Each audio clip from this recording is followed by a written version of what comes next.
Hi, welcome to the Red to Black podcast. Here, you will learn how to invest in highly profitable private businesses to create abundant financial freedom.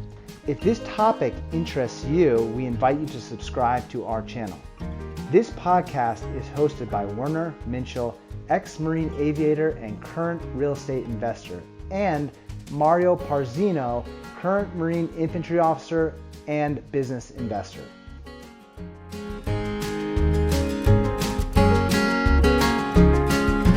All right, good morning, good afternoon, good evening, folks. Mario Parzino here. We're going to discuss how do you evaluate the underlying economics of military hardware. Specifically, we have 6 topics to discuss this afternoon. Number 1 is Marine Corps Warfighting Lab and its connection to industry. Number 2 is how DARPA improves your camping gear. Number 3 is how to utilize military hardware in an unfree world for more personal freedom. Number 4, Nation Building 101, rebuilding a nation from within. Number 5, how to outmaneuver the enemy and defuse censorship. And number 6, how to never run out of funding during a building project. Okay, great. Thanks so much, Mario. And tonight, I want to introduce one of our guest speakers. It's Elise McGill. Would you mind introducing yourself for us? Elise McGill. I'm actually the co-founder and executive vice president of business development for Vault Enterprises, which is a developing offensive and defensive capabilities for the Department of Defense, as well as developing a launch vehicle to provide access to space for nanosatellites. Man, that sounds simple. Wow. It's so simple. All right, you're going to have to dumb everything down for us here, Elise. But I want to talk about the Marine Corps Warfighting Lab. We register a demand, so I'm kind of the guy on the ground who has a problem with a piece of gear or a system. And we register a demand to Marine Corps Warfighting Lab and really Marine Corps Systems Command. And they take our language and put it into some engineering terms and they push it out to industry. Can you kind of explain your connection to Marine Corps Warfighting Lab? Sure, absolutely. So I originally started engaging with the Marine Corps Warfighting Lab about a couple of years ago. We attended a hypersonics conference down in Virginia. I met with some folks at this conference, as well as with the deputy director of the Rapid Capabilities Office at Marine Corps Warfighting Lab at the time, who's now retired.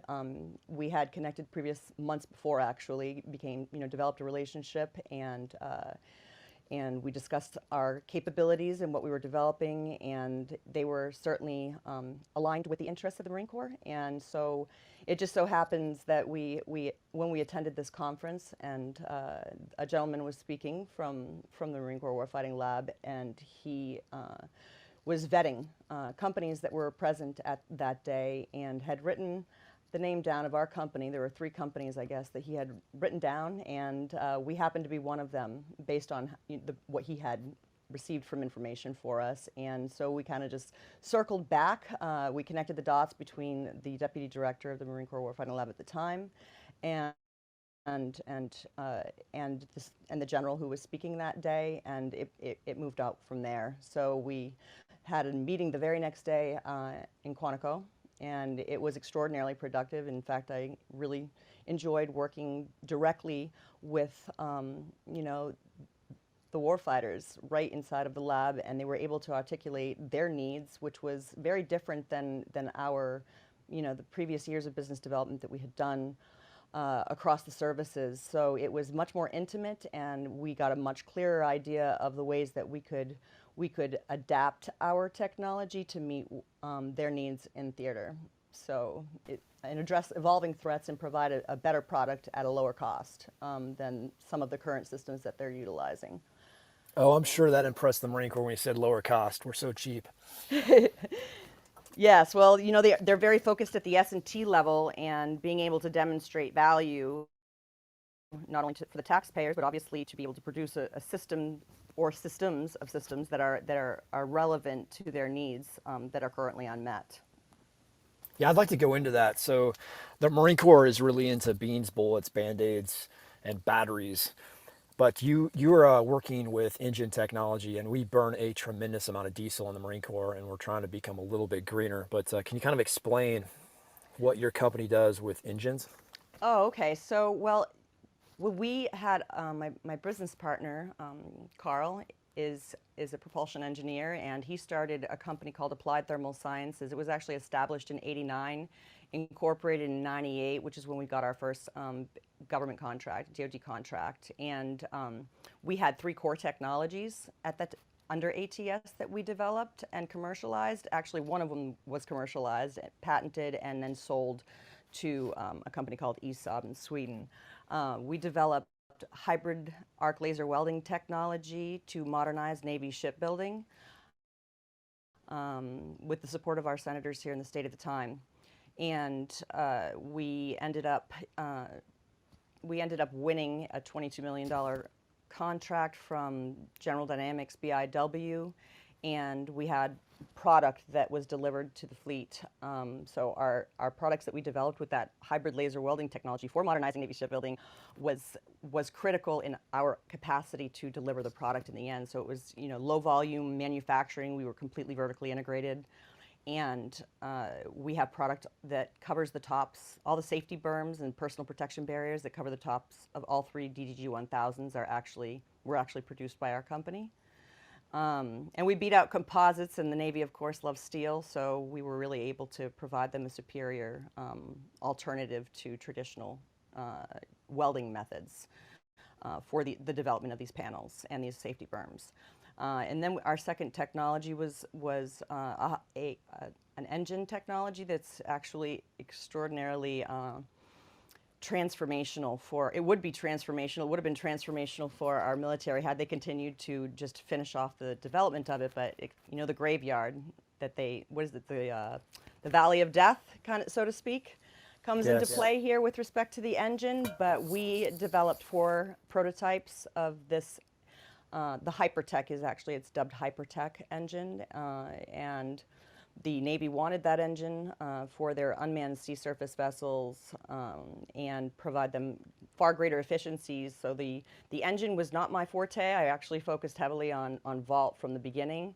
But it's a natural fit for the Navy, and hopefully we'll be able to demonstrate the 5 to 7 horsepower version of that system in an unmanned platform, ground-based platform, but we could also demonstrate it in the air as well. But it's a fully scalable system, a fully scalable engine rather, and it doesn't utilize oil internally, and the power to weight ratio is through the roof. So it would obviously reduce the weight of so for logistical, transporting goods across the desert and gas and fuel, right? It would actually drastically reduce the weight of the systems, of the vehicles, and be able to provide more power and efficiency. So the Department of Energy wasn't on board with that because there's a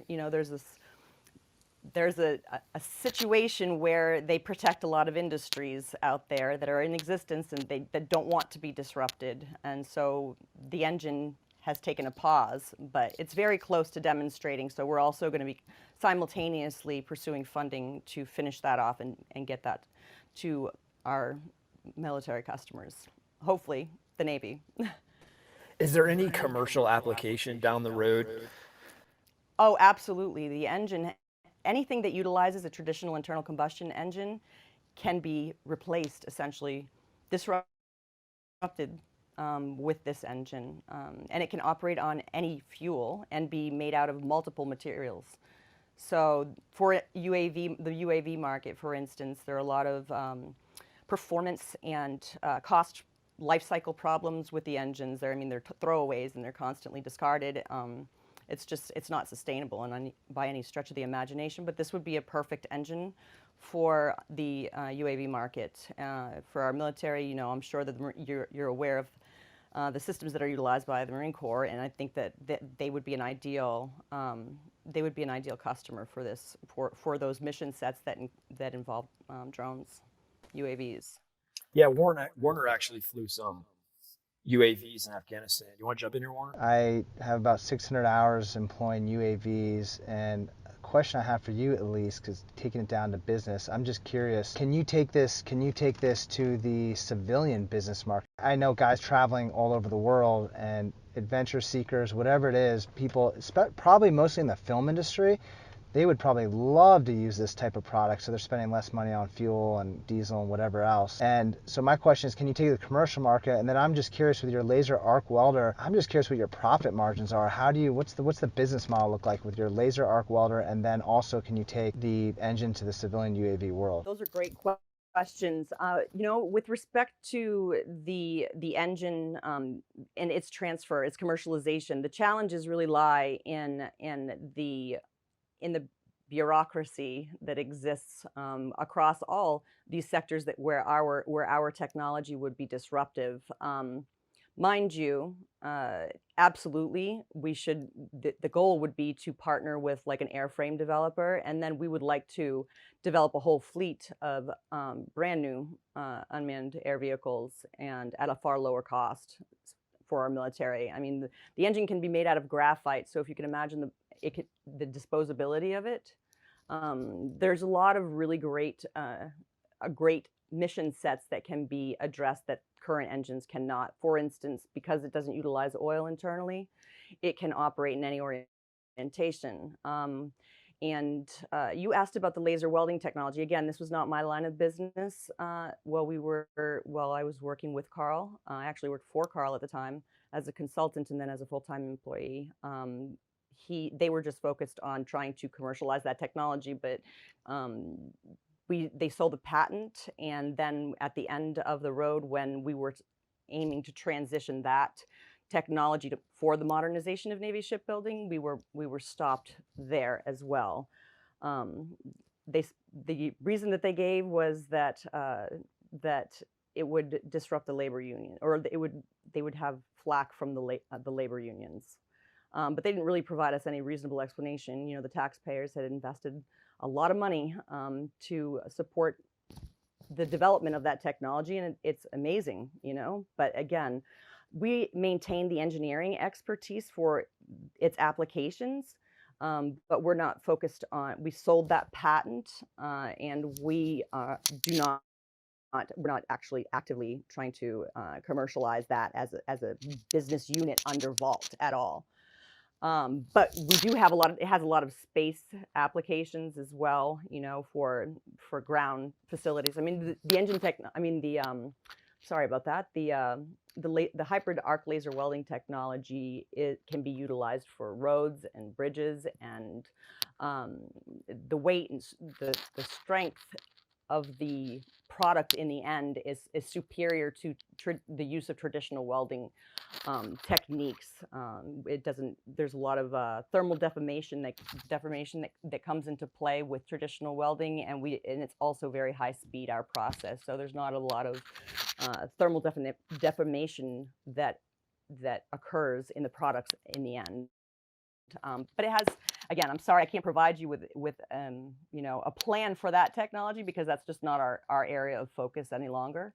But it's certainly, like I said, the engineering expertise and the ability to go ahead and help apply that technology for use across a number of critical sectors still exists within our business. So those are multiple fascinating points. Elise, would you mind just? Yeah, thank you. I'll say, so those are multiple fascinating points. A few things I'm hearing or what you're saying is, in terms of the laser technology, there's a patent that's been sold, so the opportunity there is possible advisory role on the engineering side. And then on the airframe side, what you're saying is there's a possibility. The direction you go depends on funding, which is every business's obstacle, especially when you're dealing with high-tech businesses like you're in. Funding is essential. So maybe there's, like you're saying, there's a pivot point to go from military, which is blocking you because of, I know the industries you're talking about, because we have an apartment in an area where one of those industries are, and going towards a civilian role where maybe you develop your own UAV aircraft production business, and you market it to the film industry and other individuals who are already dealing with heavy loads and definitely huge operating budgets just to move those heavy loads. That to me sounds like that might be a huge or a great pivot. What are your thoughts, Mario? Yeah, this brings up kind of topic two is DARPA and how it proves you can't be gear. There's a major bureaucracy at the Pentagon and on the East Coast of how gear is developed, and the Marine Corps went around it. We've gone around that bureaucracy, and it really came down to saving Marines' lives in Iraq. We had unarmored Humvees that we drove around and hit IEDs with, and we lost a lot of young men early in the Iraq invasion. And the Marine Corps just sidestepped the DARPA process or the military industrial process. We went right to Oshkosh vehicles up in Wisconsin and bought some really fantastic vehicles like right off the shelf and saved a bunch of Marines' lives. And we got in a bunch of trouble for that because we didn't go through the normal procurement process, which could take like a decade.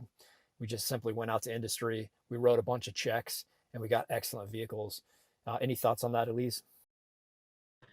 Well, I think that the Marine Corps is leaning very forward on that front. I found it to be the most efficient in getting from point A to point B, understanding what the needs of the warfighters are, and getting to engage with them directly was really fantastic. And they also stripped layers of bureaucracy from within their own organization. So I understand that there is a panel. I believe it's like 4 generals that sits on this panel, and there's not a lot of people in between them. They cut a lot of middlemen out. Whereas the other organizations, you need to move through layers of bureaucracy. So I found that the Marine Corps was most agile in trying to address the needs of the warfighter in an efficient and cost-effective way. I'm extremely impressed with the way that they operate as compared to the other services.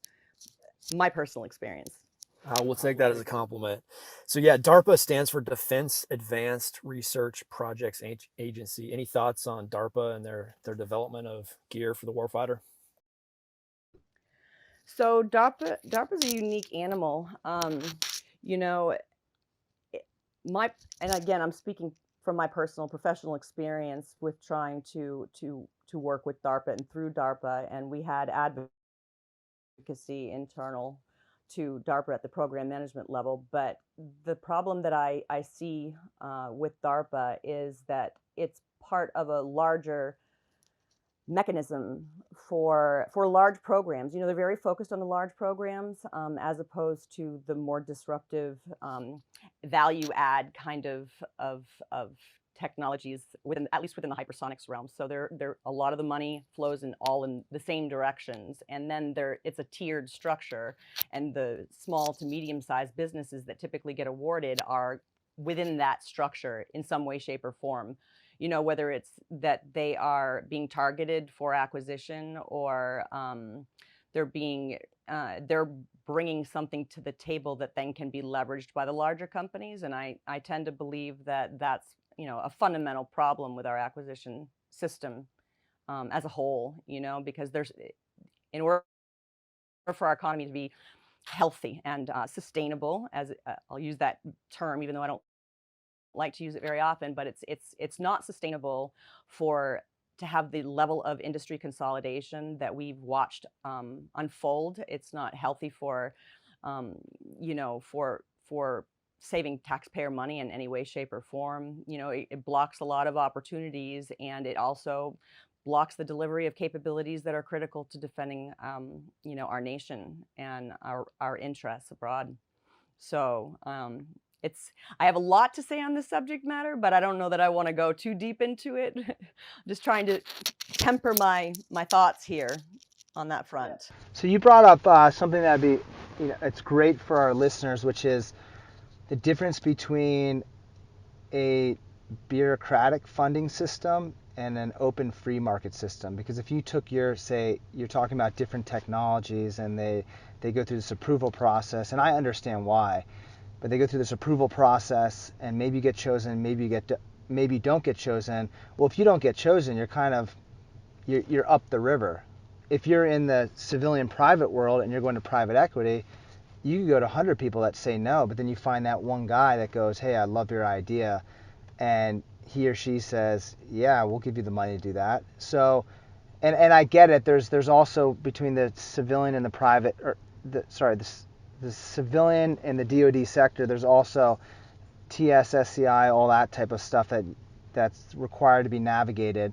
So there's definitely another level. There's definitely an issue with that in terms of funding, because you can't take a TSSCI or a top secret project out into the normal world and just fund it without going through the proper channels. This funding is fascinating. What your thoughts, Mari? Should we talk a little bit more on this funding aspect? Yeah, so it comes down to working within a system and figuring out who the players are and playing the game correctly.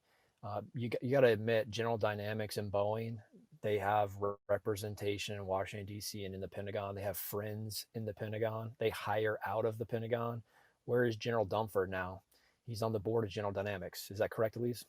General Dunford went over to Lockheed Martin, as did the director of DARPA, about a couple weeks before Joe Dunford did. So okay, got Lockheed Martin, not General Dynamics. Okay, so you got three really big players: Lockheed Martin. We got some feedback if we can mute. There we go. Okay, so correction. We've got three big players. You got Boeing, you got Lockheed Martin, and Raytheon. Raytheon. There we go. So General Dunford left. So there's a revolving door from the Pentagon into the military-industrial complex. So there's a game. So Warner, you asked a question about funding. If you want to be in that space, you have to get that game down. You have to understand how that game works, and you have to have friends in the right positions, and that guarantees you, or that helps you out with funding. If you're trying to do this as an outsider, it's very difficult without some friends in the Pentagon. Any thoughts? Yeah, I have a whole lot of thoughts on that front. I mean, so, and from the funding perspective, now I could move from the engine technology that we developed and from the hybrid laser arc welding technology that we developed over to Vault. So in the hypersonics realm, specifically, we spun Vault as a core technology off of Applied Thermal Sciences, and we had received initially from the Office of Naval Research, we received $750K, and then we took internal funding, money, profits, and we invested an additional $4 million into the technology and conducted 22 flight tests of our system. And catch this, under a high power rocketry waiver through the FAA out of the Blueberry fields in mid-coast Maine. So we developed a flight test platform that would help to advance the state of the art in hypersonic air breathing propulsion, specifically, not just rockets that fly at hypersonic speeds, but the air breathing piece is critical for stealth and a whole range of other reasons from a tactical perspective. In dealing with the emerging threats as well as the existing threats from our adversaries, So we aimed to advance that capability really quickly, as well as be able to flight test all the subsystem components rapidly and iteratively, utilizing our system. So simultaneously, we're developing the system's capabilities, but we're also flight testing the technologies, the subsystem level technologies within our system, so that we could advance the best solutions in the end and flesh out all of the technical barriers to advancing that technology that we've encountered over the decades. Aside from the fact that the funding ebbs and flows and politics around it all, the bottom line is that the capability that we brought and how much money we had invested into it, and the TRL level of that platform in and of itself would have been transformational, for the DoD to invest in early on. But as you mentioned, there is the bureaucracy, right? And that bureaucracy and the relationships that you need to form in order to bring that money to your tech it's an arduous undertaking. And I certainly didn't know how it was all going to roll out 15 years ago, but I learned a lot of lessons along the way about that. And so you become more tactical in your thinking and strategic. You have to be able to know your enemy, right? Sun Tzu. Right. We're really appreciative of the work you've done, Elise, to help out the warfighter. Kind of coming from this at a business angle, Warner and I don't invest in companies that we can't understand, number one. So like rocket propulsion systems are not in our wheelhouse. And then second is we look for mature businesses. We look to put money to work in things that we can predict the cash flows going out 5, 10, 15, 20, 30 years, 50 years. We look for steady eddies. So these are kind of businesses that we're fascinated with because they're helping out the guys on the ground. They're helping out our teammates. but it's things that are kind of outside of our expertise, one, and two, we don't have a lot of confidence that we could predict the future cash flows. Warner, any thoughts on that? Yeah, so I'm glad Mario, you brought me back to ground zero, because when Elise was talking about a UAV platform with a better quality engine, I'm thinking, man, maybe we could get some investors and get this thing going. And then Mario as my partner always brings it back to ground zero, which is we're looking what's like Warren Buffett. We're looking for what's repeatable and predictable, and we're looking to buy it at a great price when everyone else is freaking out about that business or they're freaking out about the economy. So yeah, I agree with Mario in terms of well, me personally, I'll put 90% of my assets into what Mario's talking about, and possibly 5 to 10% into some speculative stuff just for fun. Does that answer your question? Yeah, it sure does. I think Warner and I kind of share a similar investment philosophy that you want to get to a position in life where you have some predictability in your life, and that provides you some freedom. We live in an unfree world. Unfortunately, it's getting less and less free. I would argue that our parents or our grandparents had a lot more freedom. Now, they weren't as financially as well off as we are, but our grandparents and even great grandparents had a lot of personal freedoms that we don't enjoy anymore. So to get to a point to kind of get back to an area where you can move about in ease and move where you want to go, you got to have some financial wealth. And that's kind of the first step, is build that financial platform. And then you can go out and do these passion projects. If that's UAV technology and increasing, and it's profitable, there's people are going to win in that space. It's just, I don't know who. That's our problem, is it's hard to predict who wins. But that could be something later on, is like a passion project that you get involved with down the road. Any thoughts on that, Elise? Well, thank you for asking about my thoughts on that front. And I think that one thing I'd like to say is about the suite of capabilities that we bring to bear they're very complementary, because Vault not only can be utilized for fires, right, for ISR and for force projection, but also can be a delivery system for unmanned air vehicles. So we're looking at marrying up the two technologies and being able to, provide hypersonic delivery systems for even the for natural disasters and delivery of medical supplies and life-saving medicines to remote areas. There is a commercial application for that. There's also a lot of commercial applications for Vault. Ultimately you're looking at long-range hypersonic travel, point-to-point travel. So there are numerous applications down the road, but we take a very stepped approach to the development of Vault, which is unique, and we're also not just targeting one market. So, for instance, most of our competitors, I can't say all for sure, but the vast majority, at least within the commercial access to space side of the house, they're targeting one market, and we are targeting multiple all the way to space. I'm going to pivot the conversation slightly. Elise, I want to recognize you as having tremendous courage to call things out, to call error out in our society and really in the world.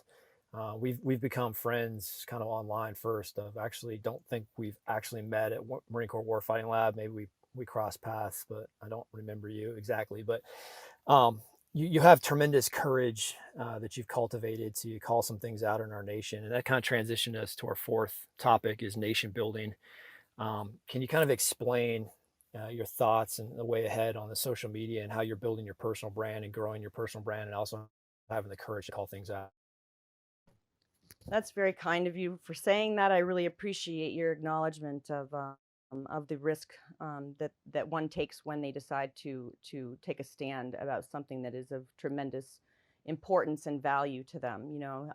Despite the potential fallout and the likely fallout that comes with that, you have to stand for something. And this past year and 2 months was a very, very difficult one on so many fronts. And I conduct a lot of extensive open source intelligence gathering, and it has fed a lot of my strategic planning over the last 15 years. And through that process, I've started to understand the nature of the beasts that we're dealing with on a global level.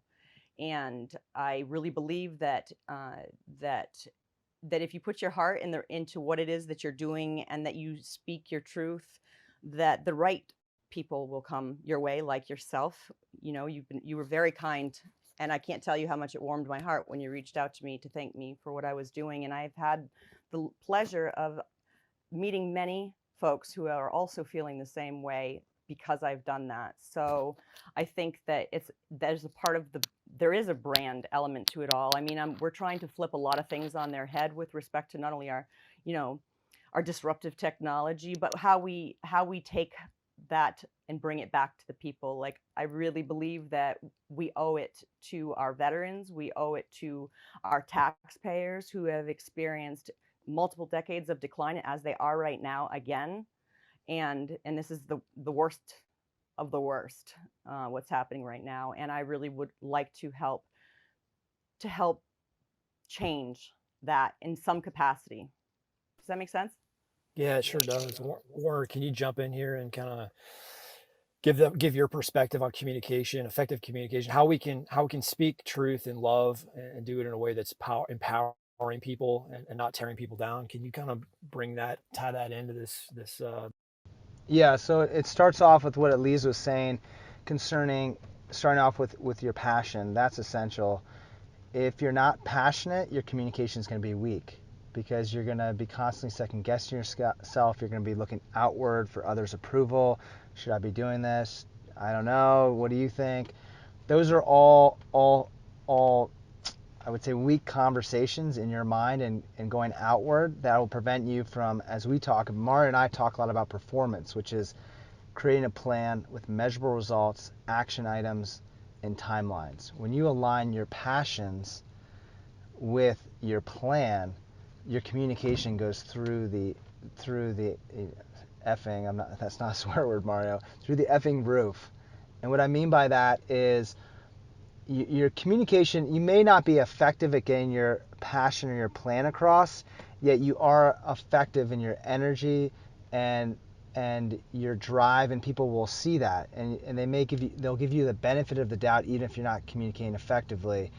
So it starts with your passion, it starts with your plan, and I can tell that Elise, what she's bringing to the table, she's bringing what this podcast is all about, which is creating, well, I'm not sure if it's a highly profitable business, but at least she's creating a business that will employ others, have game-changing technologies, reduce consumption of certain types of fuels, and enable people to do things at a more cost-effective manner, which is essential in today's world where we have inflation in certain areas which are crippling businesses. And it will also break strongholds in certain industries. So I think her passion and her drive, just the passion drive alone, that plan, like she said, it'll bring people into your life, and just her stand, that will create a level of communication. When other people come in, that snowball will get bigger and bigger and bigger. Does that answer your question?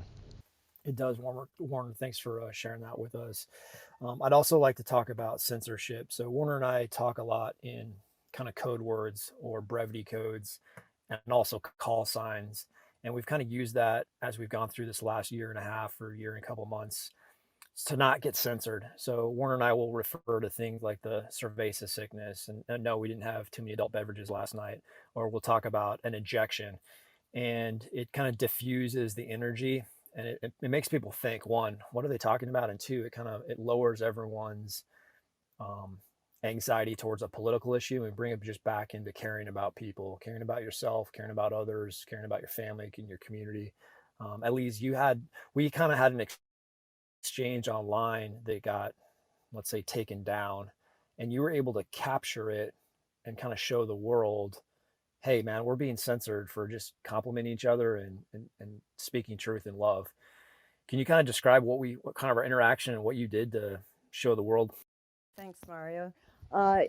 Yeah, so I've had to adapt on the fly to the level of censorship that I've encountered now, long before I decided to speak out about what was transpiring and my perspective on that based on all of my extensive research, which is incessant, and it crosses multiple critical domains of information. And I started experiencing censorship heavily and increasingly more from because on day one, all my red flags went up. So I just proceeded to change the focus of everything that I was doing, just centered to Vault, and look and put a different topic and subject matter at the center of a mind map, so to speak. And I started doing research and connecting the dots and creating a picture that isn't necessarily what's being portrayed out there.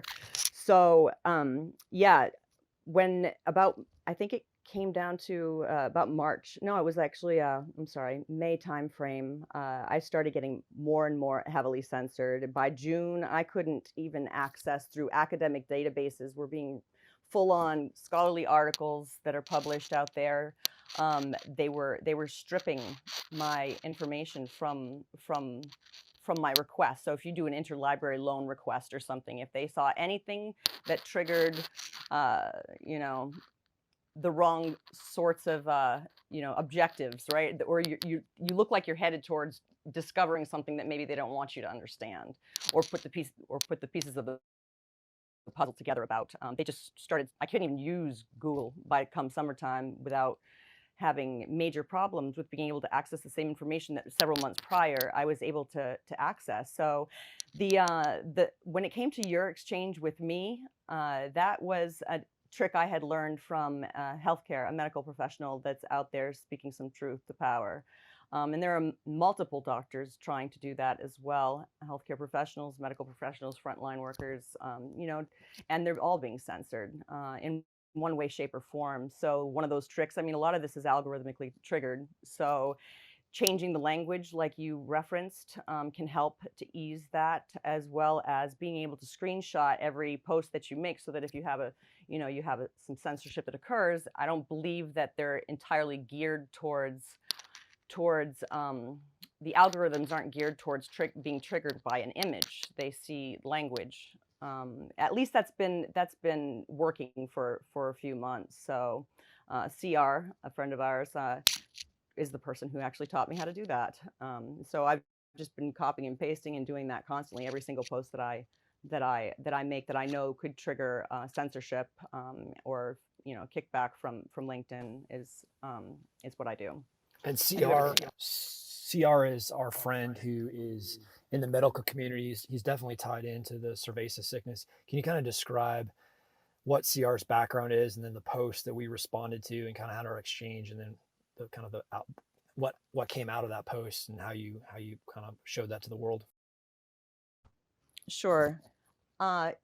CR, yes, he is a clinical pathologist, and his grandfather, fought in Vietnam, and he's a patriot, and he cares about our country, and he sees what's happening, not just in terms of the medical tyranny, but across the whole the global picture of this all, and the trajectory that we're headed in, and it's frightening, right? And so again, it comes back to my statement about taking a stand. And as much as I have to lose, if things continue the way that they are, then we're headed for a lot of pain, and I don't want to see our country or its people or its citizens suffer completely unnecessarily for the sake of power and profit consolidation of interests that are not necessarily ours at all.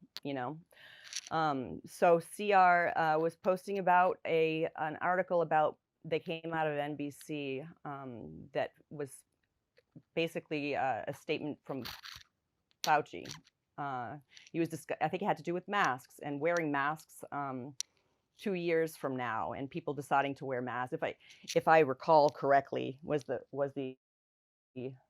post. And then you had stated something very kind to me, show of support out there, and they censored your post and my exchange with you, as well as that post. So I then took screenshots thinking that it might, and then reposted our screenshots, the screenshots of your exchange with me, and then reposted CR's reposted image from that article. So I just backed him up, like I had his back, and I'm like, I just keep on doing that with him as much as I possibly can, because we shouldn't be censored for things that are accurately sourced from people that are, the folks that are the narrative is coming out of the very entity that article was posted on, and from the person who actually stated the words. So there's really, it wasn't like there was any twisting or manipulation of any words. It was just censored unnecessarily. So does that answer your question? Yeah, thank you for kind of describing that and doing that. You had everybody's back in that situation, and you were able to, I think maybe you projected that it would be censored for some reason, because I was agreeing with you, or I was thanking you and encouraging you to continue on your path of exposing, the power and consolidation of wealth in the hands of few.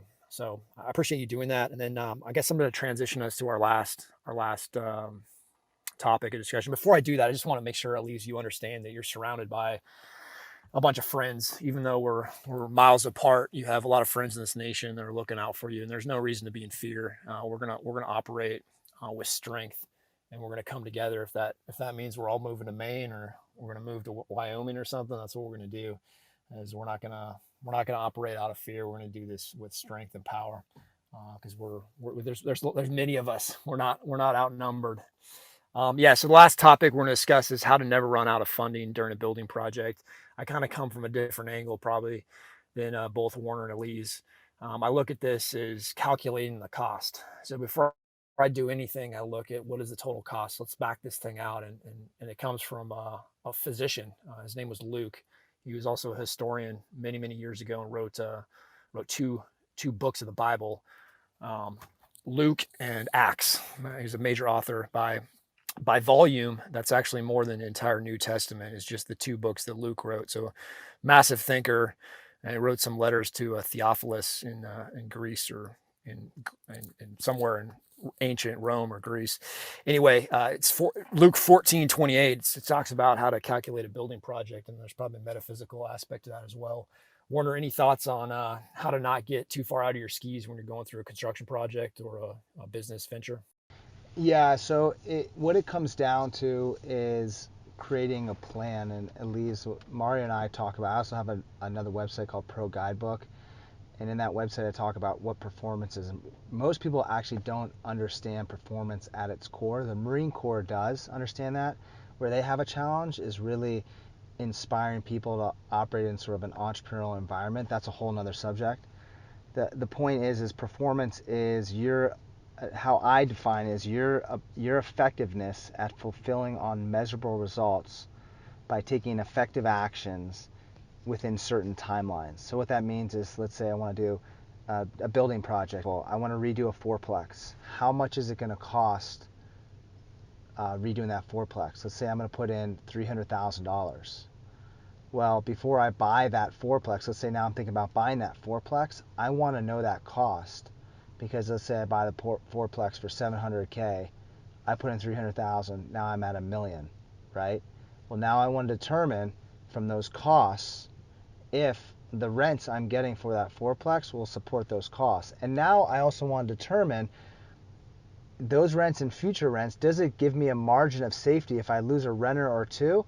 I'm still meeting my basic mortgage costs. But the point is you always want to determine what's your margin of safety, and I would say most people don't do that. They don't think about buying an asset and thinking, hey, I'm going to wait to buy this asset as a great value.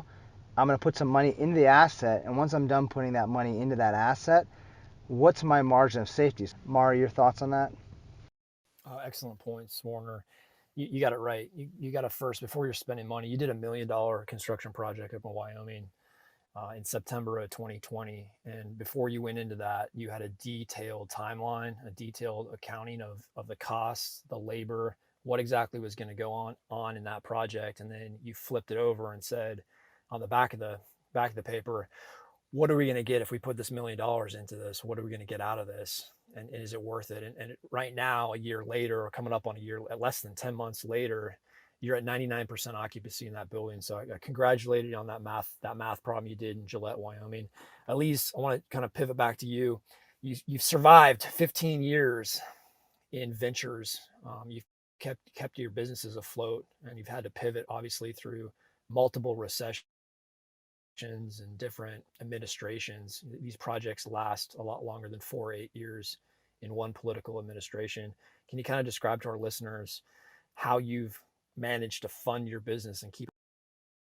That's a very good question and an important one to ask, I might add. I believe that it's important that people understand how complicated it truly is to try and break into our industry with as a small business.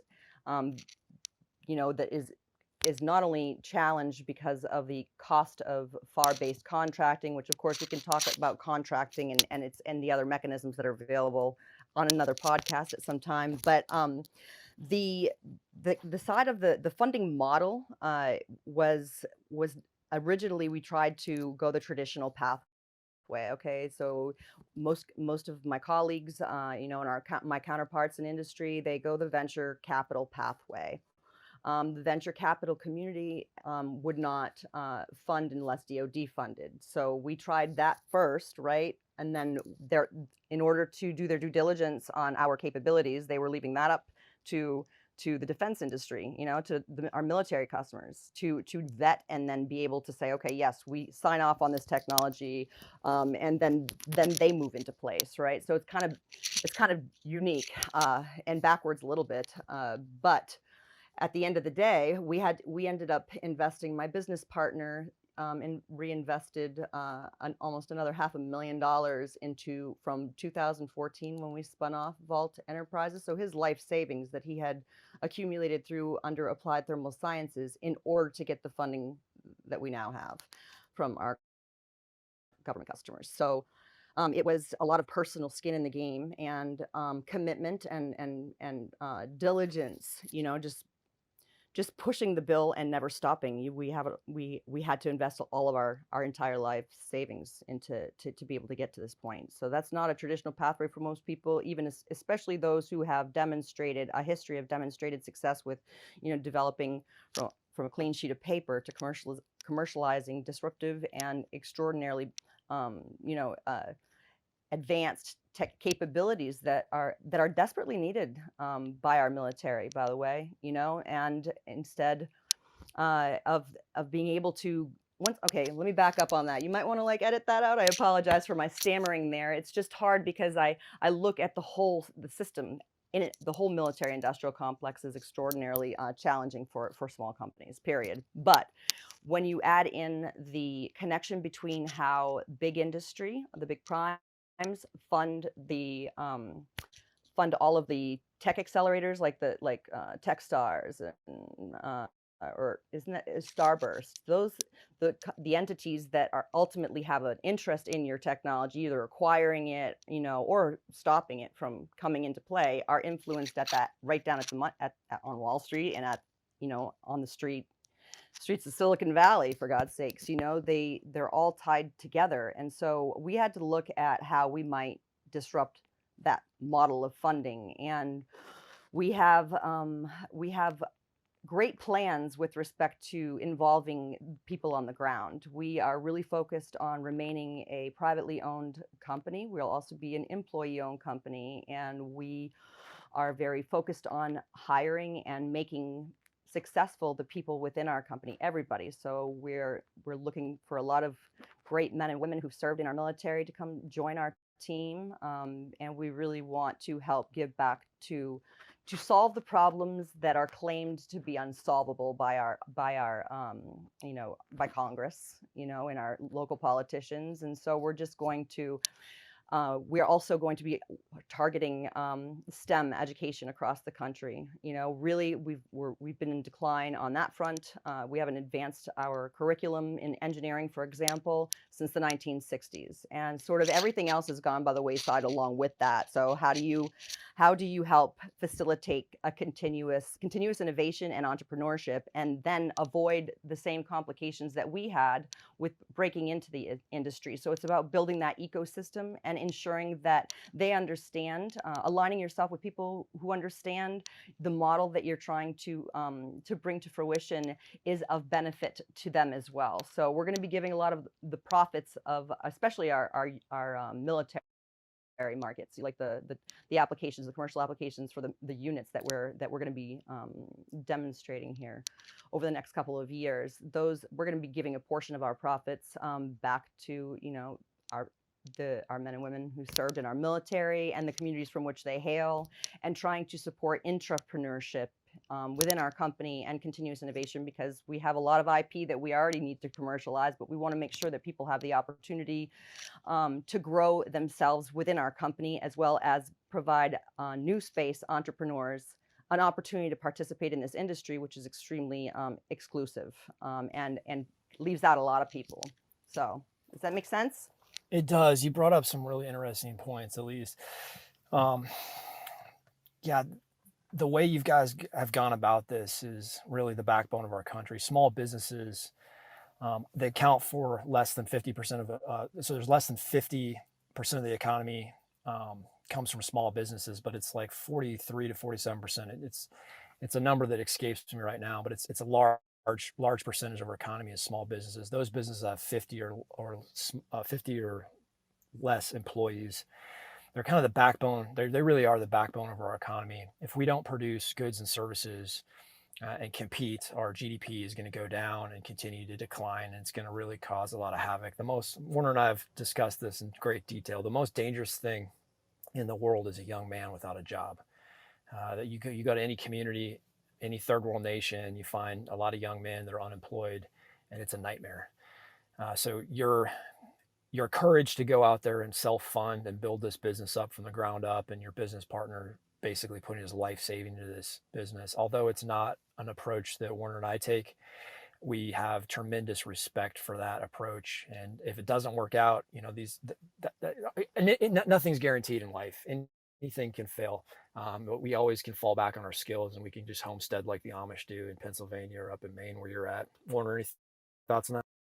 Yeah, Elise, Mario and I would like to acknowledge you for coming on this call. Second of all, we'd like to acknowledge you for the courage it takes to put all your eggs in one basket and do it from a passionate standpoint, where you're supporting the warfighter, the Marines, and then the commercial applications that come of it. And then also you're taking part of that money and giving back to the community, whether it's the local warriors or it's the schooling to improve the engineering program. And I think Mario would agree with me. Tell me if you don't. I would love to have Elise come back on and do a whole conversation on private to government funding, how they overlap for a small business. I think that would be a fascinating conversation for 1 hour just on funding. Your thoughts, and finish out, Mario?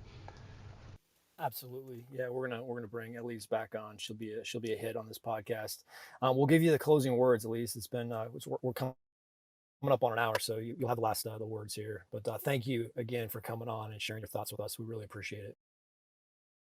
Well, thank you so much. I'm incredibly honored to come and be a guest on your podcast, and I'm extraordinarily grateful for your service. I mean that from the bottom of my heart. I have a lot of love for our men and women in uniform. So, and I believe that everybody, if they're empowered and provided the pathway and can see the value of what it is that we're trying to accomplish, one little step back on before we wrap it up to completely is that I think crowdfunding is really a rolling series of crowdfunding that you understand. They raise the limits on that, and to I think it's just over 5 million, which opens up an opportunity, especially if you understand that the margins are can afford it. Like we have to match that money that we get from the DoD in order to ensure that they don't own the IP, right? So we're on that pathway, and we're going to hopefully be able to garner a lot of support from veterans and active duty military that will then own our company. We're going to do equity crowdfunding for that pathway forward. So thank you so much for your time today and for having me on your program. Absolutely. It's been a pleasure. Thank you for listening to the Red to Black podcast. We really appreciate you taking time out of your day to listen to our podcast. If you would like to connect with us in the future, you can find us on LinkedIn. Simply search for Warner Minchell or Mario Parzino. Also, You can find a link to our LinkedIn profiles in the profile section of the podcast.